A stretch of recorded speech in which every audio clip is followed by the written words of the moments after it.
Olá a todos, nós hoje trouxemos do livro Boa Nova, que é um livro psicografado pelo Chico Xavier, com mensagens ali do espírito de Humberto de Campos. E o capítulo 23, que se chama Servo Bom, ele vai trazer aqui os detalhes do encontro de Jesus com Zaqueu, né? Então vamos lá. A condenação das riquezas se firmara no espírito dos discípulos com profundas raízes, a tal ponto que várias vezes foi Jesus obrigado a intervir de maneira a pôr termo, a pôr fim a contendas injustificáveis. De vez em quando Tadeu parecia querer impor aos assistentes das pregações do lago a entrega de todos os bens aos necessitados. Filipe não vacilava em afiançar que ninguém deveria possuir mais que uma camisa, constituído uma obrigação tudo dividir com os infortunados, privando-se cada qual do indispensável à vida. E quando o pobre nos surge somente nas aparências, dizia Levi, conheço homens abastados que choram na coletoria de Cafarnaum como miseráveis mendigos, apenas com o fim de se eximirem dos impostos. Sei de outros que estendem as mãos à caridade pública e são proprietários de terras dilatadas. Estaríamos edificando o reino de Deus se favorecêssemos a exploração?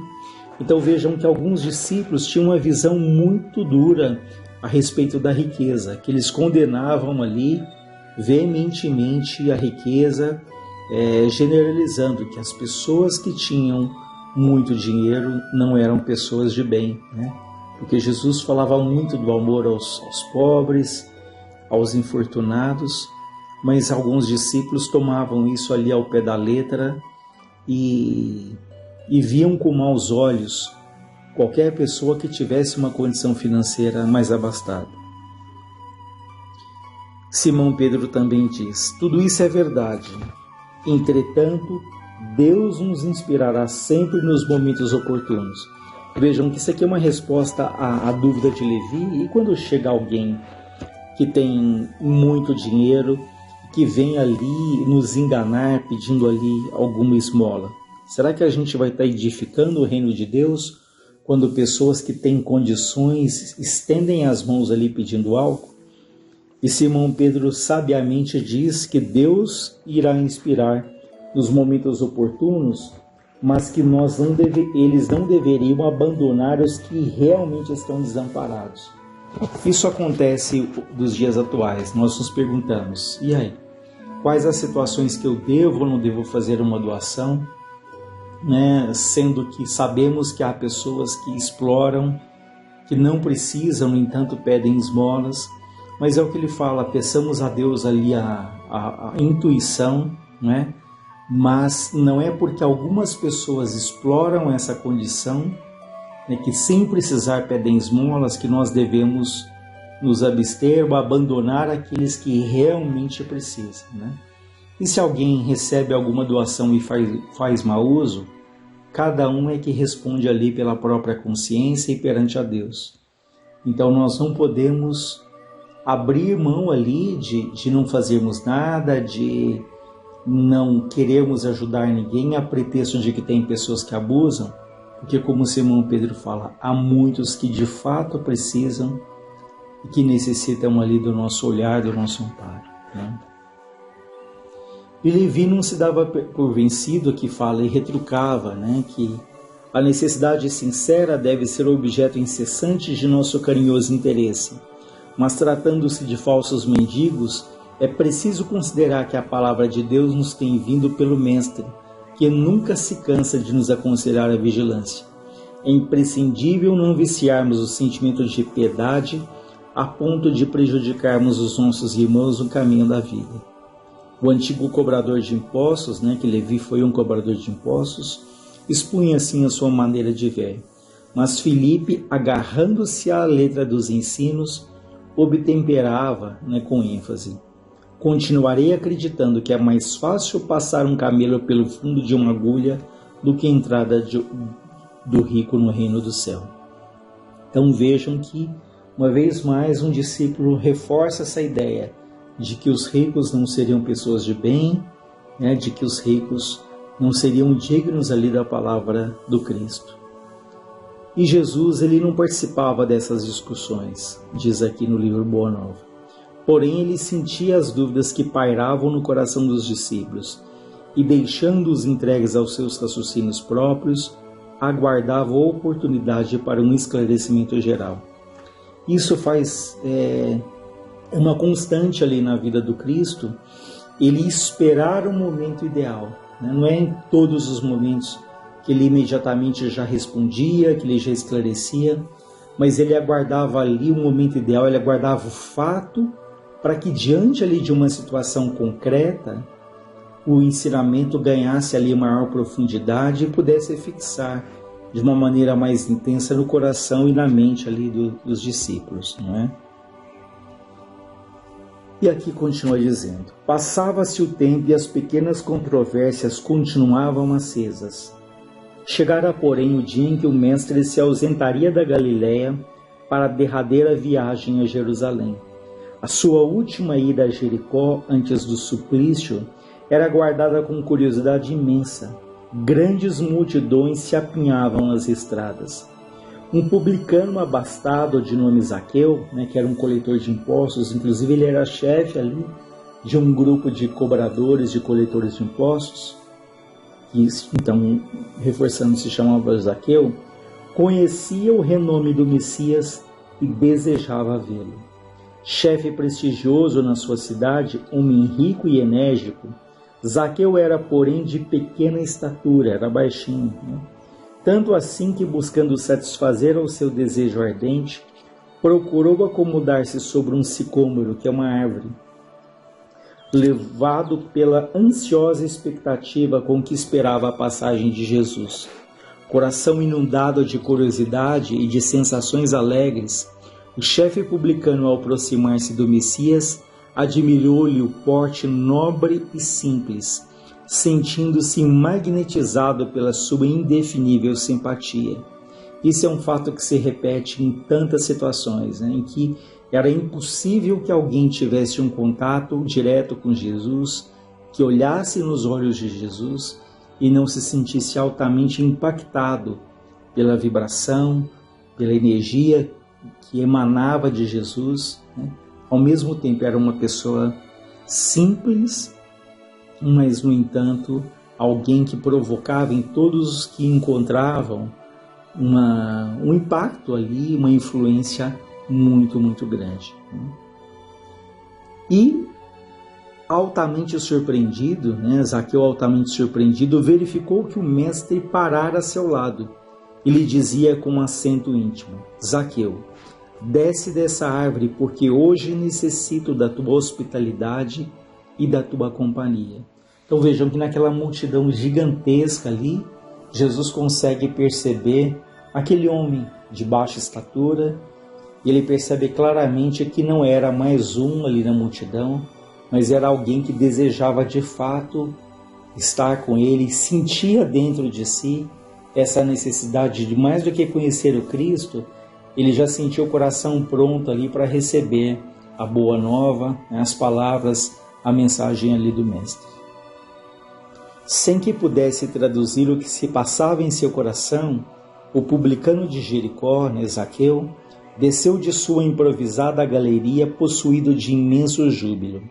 Abraçou-se a Jesus com prazer espontâneo e ordenou todas as providências para que o querido hóspede e sua comitiva fossem recebidos em casa com a maior alegria. O mestre deu o braço ao publicano e escutava atento as suas observações mais insignificantes, com grande escândalo da maioria dos discípulos. Não se tratava de um rico que deveria ser condenado? Os discípulos se perguntavam. Simão Pedro refletia intimamente: como justificar isso se Zaqueu é um homem de dinheiro e pecador perante a lei? Então foi um choque para eles o fato de Jesus dizer a Zaqueu que estaria na casa dele, que seria ali um hóspede, sendo que os discípulos pensavam: tantas pessoas pobres, tantos necessitados ali da matéria, por que chamar justamente um homem rico, que era mal visto? Lembrando que Zaqueu era um coletor de impostos, ele tinha uma péssima reputação ali, porque ele explorava com aquela coletoria, cobrando os impostos que eram enviados para Roma. Havia uma exploração não só dele, mas de todos os que cobravam impostos. Toda a população se sentia altamente oprimida, né, altamente pressionada ali para ceder ali os recursos materiais que iriam para Roma, né? E eles pensavam, né, uma vez mais, repetindo o que Simão Pedro diz, como justificar tudo isso se Zaqueu é um homem rico, né? A breves instantes, porém, toda a comitiva entrava na residência do publicano de Zaqueu, né, que não escondia o seu contentamento inexcedível. Jesus lhe conquistara as atenções, tocando-lhe as fibras mais íntimas do espírito com sua presença generosa. Tratava-se de um hóspede bem-amado que lhe ficaria eternamente no coração.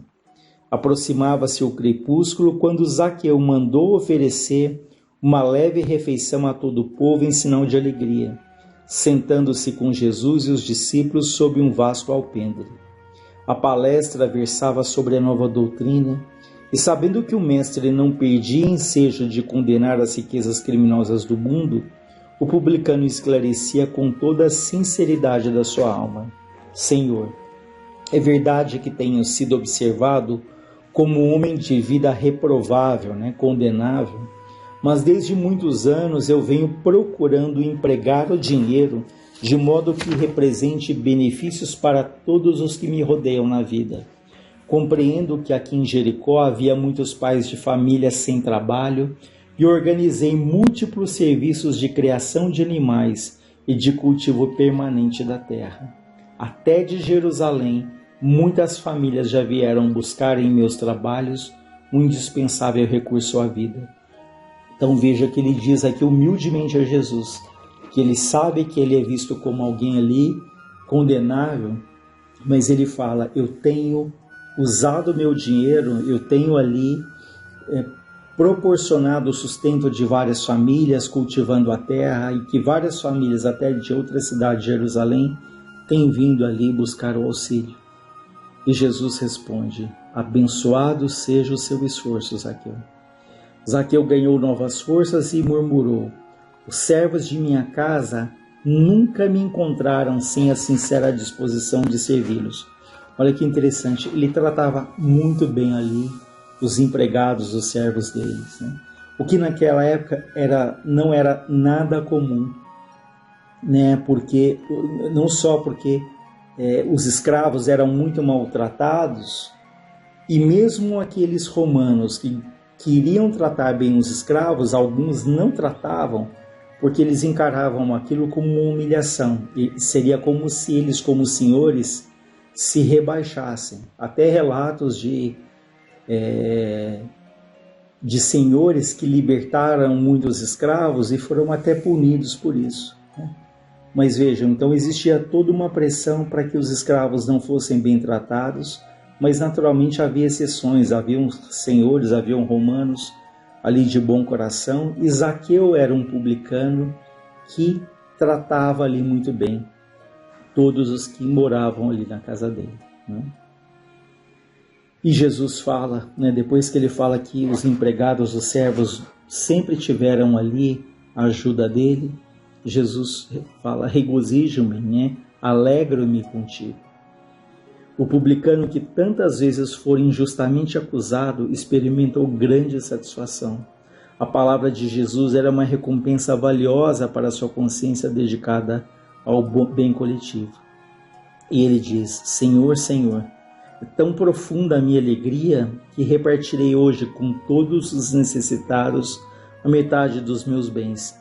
E se em alguma coisa eu tenho prejudicado alguém, indenizá-lo-ei quadruplicamente. Ou seja, se ele fez alguma coisa errada para alguém, ele ia fazer o acerto e pagar 4 vezes mais do que aquilo que ele efetivamente devia, né? Mostrando ali a sinceridade, o desejo de Zaqueu de utilizar bem o dinheiro que tinha chegado até as mãos dele. Jesus o abraçou com um formoso sorriso e respondeu: Bem-aventurado és tu que agora contemplas em tua casa a verdadeira salvação. E alguns dos discípulos, principalmente Filipe e Simão, ficaram muito decepcionados, incomodados com aquela situação. Como que Jesus aprovaria ali os atos de um rico, que se confessou ali ser um publicano, um pecador? Por que não havia se hospedado na casa de uma pessoa pobre, humilde? Será que alguém poderia servir a Deus e ao mundo ali dos pecados? Eles pensavam, E Jesus então diz: amigos, acreditais porventura que o Evangelho tenha vindo ao mundo para transformar todos os homens em miseráveis mendigos?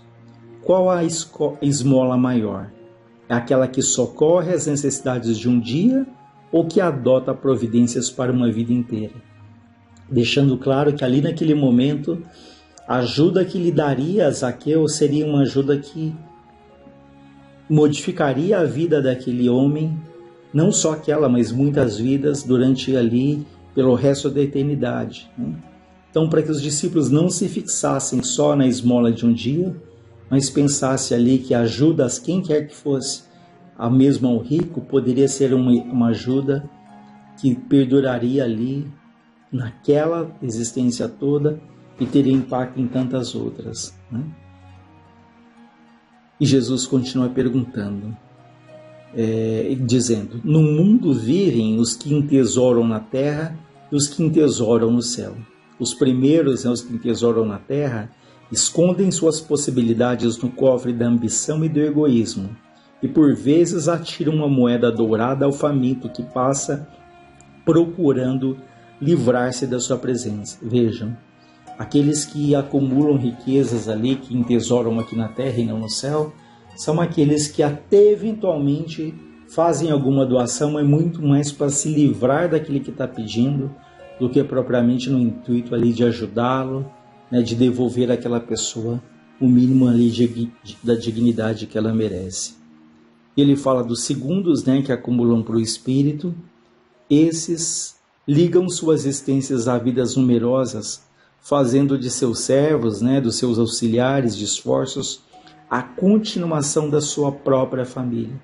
Ou seja, tem ali uma consideração, assim como tem tratando tão bem, e estendendo esse trato ali que tem com a família para as pessoas que estão ali, que são os seus auxiliares. Esses últimos, os que acumulam para o espírito, sabem empregar o sagrado depósito de Deus e são seus mordomos fiéis à face do mundo. E os discípulos então dizem: Senhor, eu não compreendia bem. Filipe fala isso: Senhor, eu não compreendia bem porque trazia o meu pensamento fixado nos pobres que a vossa bondade nos ensinou a amar. Entretanto, Filipe, esclareceu o mestre, é necessário não nos perdermos em viciações do sentimento. Nunca ouvistes falar numa terra pobre, de uma árvore pobre, em animais desamparados? E acima de tudo, nesses quadros da natureza, a que Zaqueu procura atender, não vês o homem, nosso irmão? Qual será o mais infeliz? Um mendigo sem responsabilidade, a não ser a sua própria manutenção? Ou um pai carregado de filhinhos a lhe pedirem pão? Então Jesus pergunta: qual será o mais infeliz? Um mendigo ou aquele pai ali que tem que sustentar vários filhos? Então Zaqueu, na medida em que ele ajuda ali vários pais de família, ele está ajudando a criar ali os filhos desses pais de família, ou seja, a ajuda dele teria uma influência sobre um grande número de pessoas. Como André observasse com um grande brilho nos olhos, maravilhado com as suas explicações, o mestre acrescentou: sim, amigos, ditosos os que repartiriam seus bens com os pobres, mas bem-aventurados também os que se consagram suas possibilidades aos movimentos da vida, cientes de que o mundo é um grande necessitado e que sabem, assim, servir a Deus com as riquezas que lhe foram confiadas. Enfim, nós percebemos aqui esse exemplo tão interessante de Zaqueu, que é esse publicano que era muito mal visto por toda a sociedade ali da época. No entanto, ele tem essa coragem de ir ali, né, correndo o risco de se expor ao ridículo. Poxa, como pode uma pessoa tão rica, tão influente, ir ali ao encontro do Cristo? Mas ele sentia dentro dele muito forte esse desejo, mais do que o desejo, a necessidade ali de beber ali da fonte das palavras do Cristo. E Jesus o reconhece ali muito rapidamente, porque em toda aquela multidão Jesus vê que atrás daquele homem, né, que estava ali na árvore, havia um coração ali já sedento do Evangelho. Então isso mostra muito a humildade de Zaqueu. Ele vai atrás, ele busca, ele não espera que o Cristo venha até ele.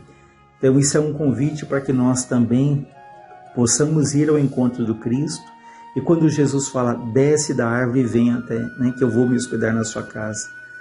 Isso pode ser uma metáfora também no sentido de que nós temos que descer ali do nosso orgulho, nós temos que descer da nossa vaidade para que o Cristo, em algum momento, nos convide a habitar ali dentro da nossa casa. Ou seja, que em algum momento nós estejamos com o terreno preparado, com o coração fértil, para que Ele encontre morada dentro da nossa alma, né? Mas para isso é descer ali, é ter a simplicidade, a humildade, para que esse convite seja feito e que a gente seja preparado para aceitá-lo. Enfim, são vários ensinamentos, mas em função do tempo nós vamos encerrando por aqui. Mas se alguém tiver interesse, é o capítulo 23 do livro Boa Nova. Um abraço e uma boa semana para todos nós.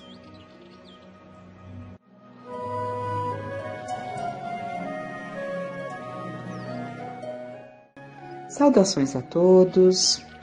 Buscando então novamente no livro Obras Póstumas por Allan Kardec, livro este que foi montado após a partida de Kardec, mas com seus estudos, com seus apontamentos, com coisas que ele vinha preparando para novos livros que ele pretendia evidentemente editar, né? Quando teve que partir, retornar ao plano espiritual. E vimos nesse último áudio uma mensagem do espírito Cléry de Plantier, em que nos fala sobre as provas coletivas, né? As expiações coletivas, que são essas situações de resgate que não ocorrem individualmente, sim em grupos, né? Muitas vezes grupos muito expressivos. Por quê? Vimos que os erros cometidos individualmente são resgatados individualmente da mesma forma. Erros cometidos por uma família, erros cometidos por um grupo, por uma nação, né? Por uma raça. Então, sempre se dá de acordo com os erros cometidos, né? E Kardec, então, reflete sobre essa mensagem. Então, é isso que nós vamos ver. Conquanto esta comunicação seja moldada nos princípios conhecidos da responsabilidade do passado e da continuidade das relações do espírito, encerra, entretanto, uma ideia até certo ponto nova e de grande importância.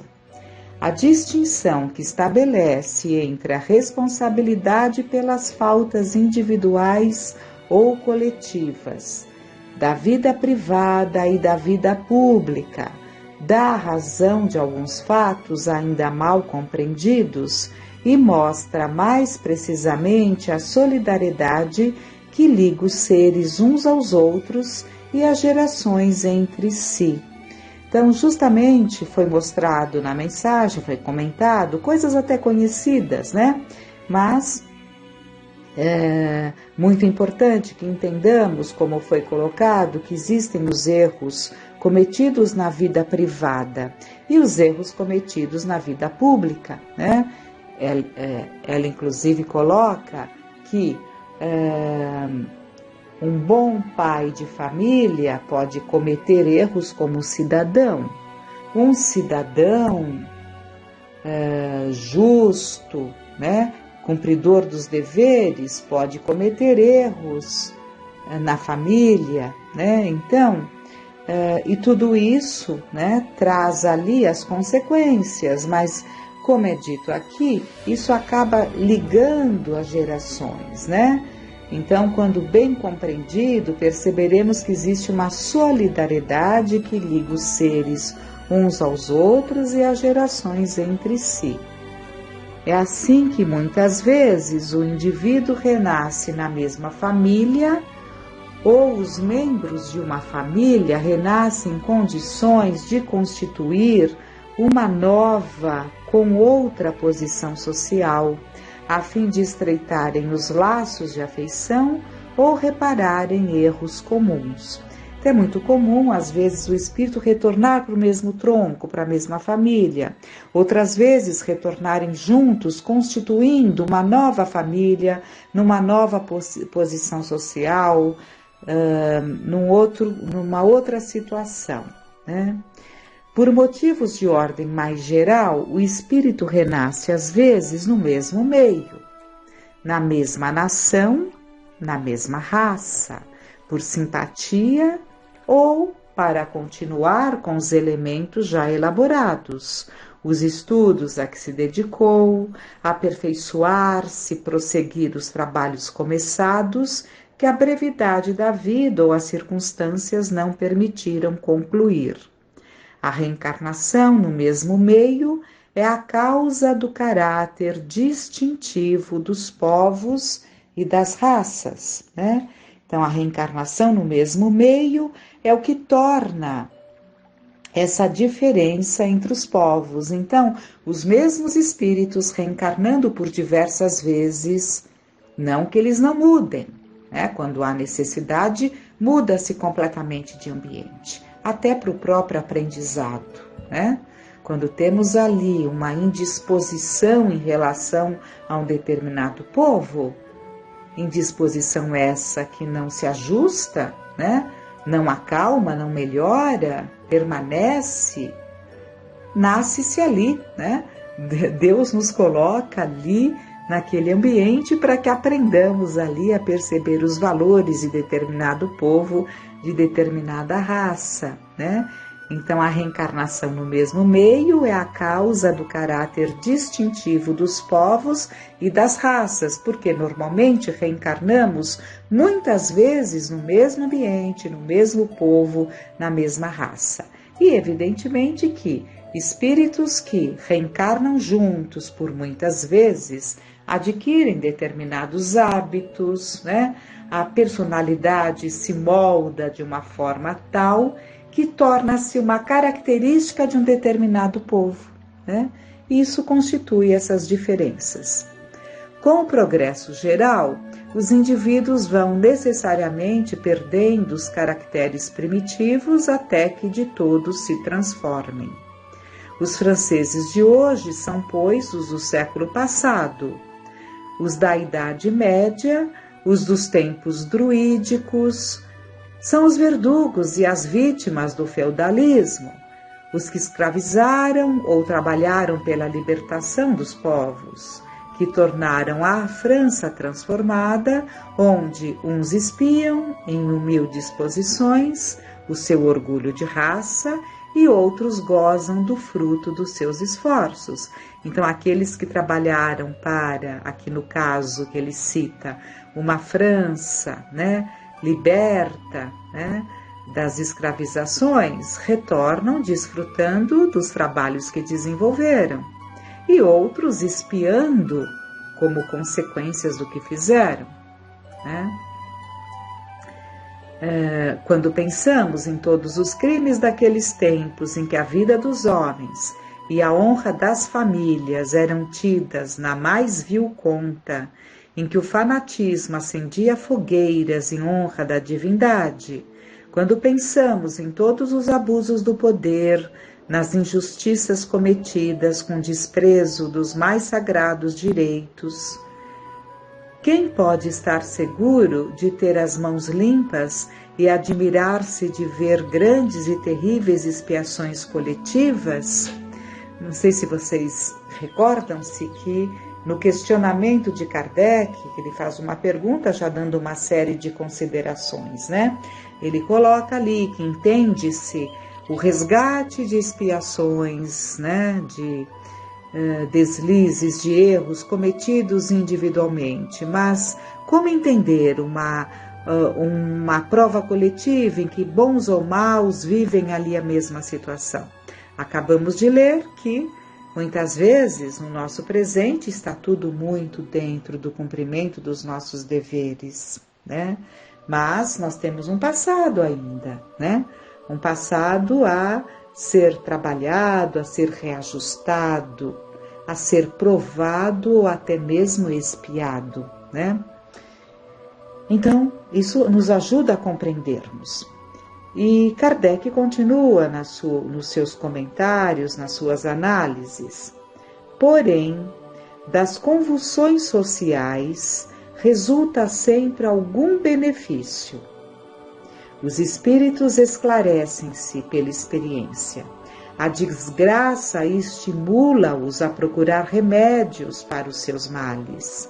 Refletem na erraticidade, tomam novas resoluções e, quando voltam à Terra, procedem melhor. É assim que se faz o progresso de geração em geração.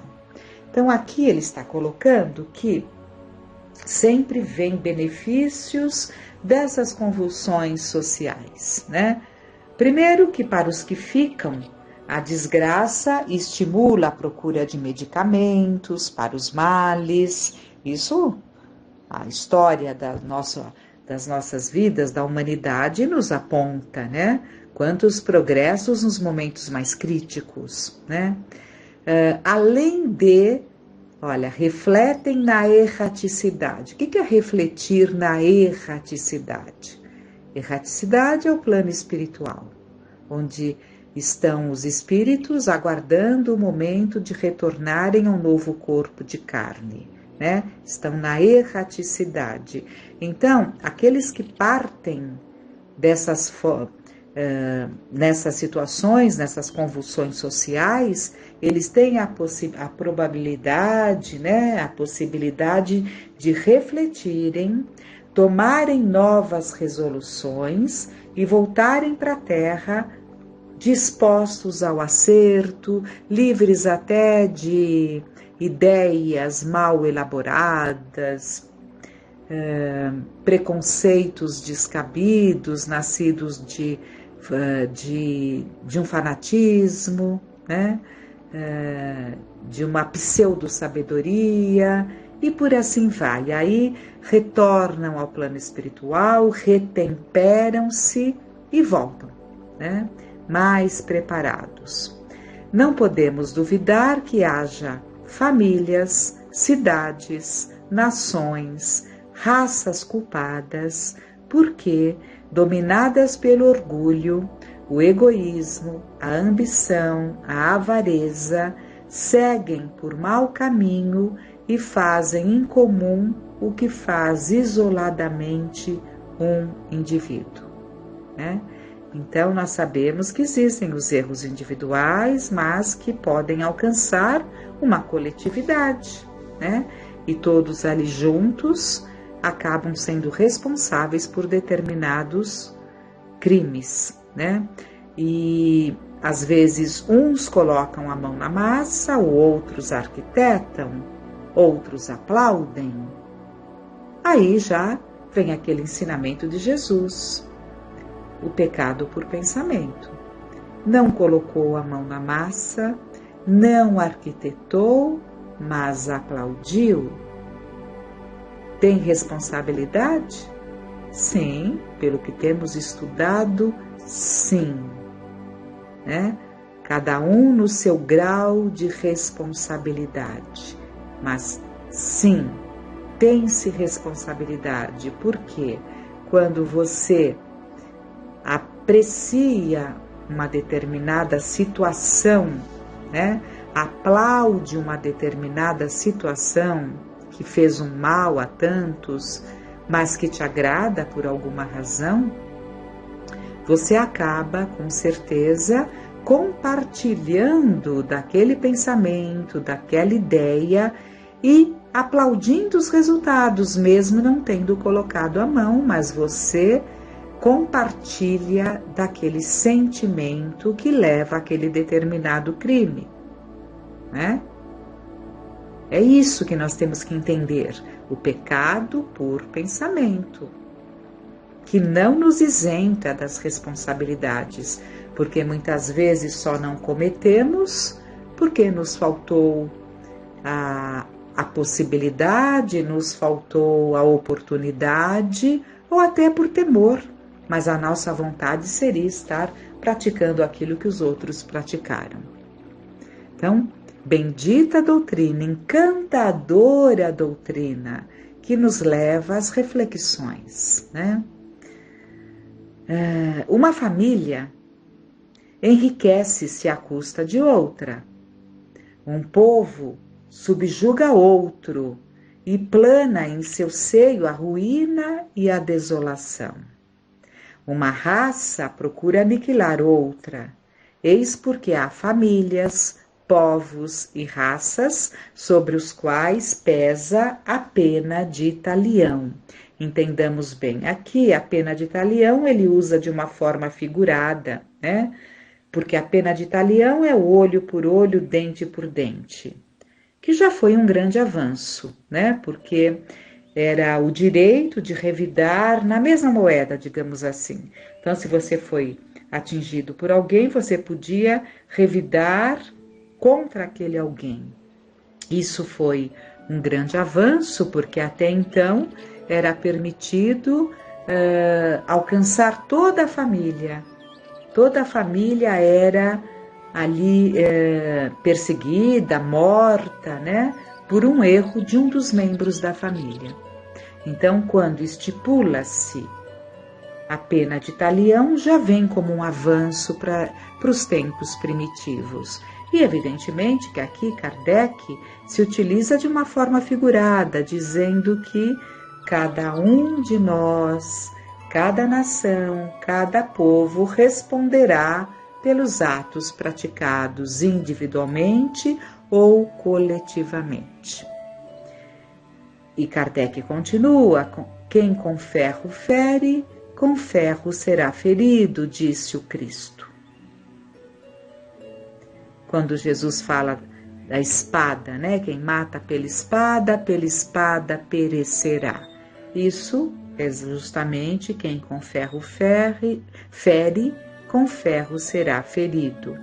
Estas palavras podem ser ainda traduzidas: aquele que derramar sangue verá ser derramado o seu. Aquele que levar o incêndio à casa do outro verá ateado incêndio na sua. Aquele que roubar será roubado. Aquele que escravizar ou maltratar o fraco será fraco. O fraco será fraco, escravizado e maltratado. Então, aquele que escravizar ou maltratar o fraco será fraco, escravizado e maltratado. Quer seja um indivíduo, uma nação ou uma coletividade, são solidários no bem como no mal feito em comum. Então, assim como individualmente recebemos as bênçãos dos bons atos, uma nação também recebe as bênçãos dos bons atos, né? É a lei justíssima. Continuando, ao passo que o Espiritismo alarga o campo da solidariedade, o materialismo a reduz às mesquinhas proporções da existência efêmera do homem, fazendo dela um dever social sem raízes, sem outra sanção, além da boa vontade e do interesse pessoal do momento. É uma teoria, um preceito filosófico sem resultado prático. Para o Espiritismo, porém, a solidariedade é um fato que assenta numa lei universal da natureza, que liga todos os seres do passado ao presente e ao futuro, e a cujas consequências ninguém pode subtrair-se. Isso entra pela mente do mais ignorante. Quando todos conhecerem o Espiritismo, terão perfeita ideia da verdadeira solidariedade e, por dedução, da verdadeira fraternidade. A solidariedade e a fraternidade não serão mais deveres de ocasião, invocados muitas vezes pelo interesse próprio, sem atenção ao de outrem. O reino da solidariedade e da fraternidade será necessariamente o da justiça para com todos, e o da justiça será o da paz e da harmonia entre os indivíduos, as famílias, os povos e as raças. Chegaremos a ele? Duvidar seria negar o progresso. O texto continua, mas nós vamos parar, né, por hora, para essas reflexões, e é muito bom esses conhecimentos que nos ajudam quando vemos ali uma catástrofe, uma situação ali que alcança a todos, né? Um desastre geográfico por um terremoto, por incêndio, seja o que for, né? Esses abalos chegam aí para mexer mesmo, né? De alguma forma levar ali a um repensar, os que partem para retemperar-se no plano espiritual e retornarem, os que ficam para serem chacoalhados, né? Que há forças muito maiores do que aquilo que nós julgamos que somos os donos das nossas vidas, de nós mesmos, atribuindo tudo à nossa inteligência, à nossa esperteza, às nossas facilidades, né?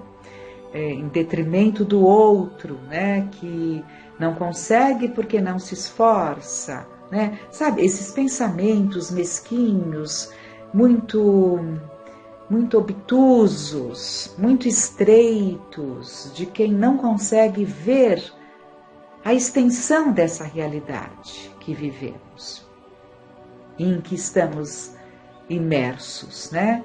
Então, é preciso que entendamos, e essa doutrina vem para alargar os nossos conhecimentos.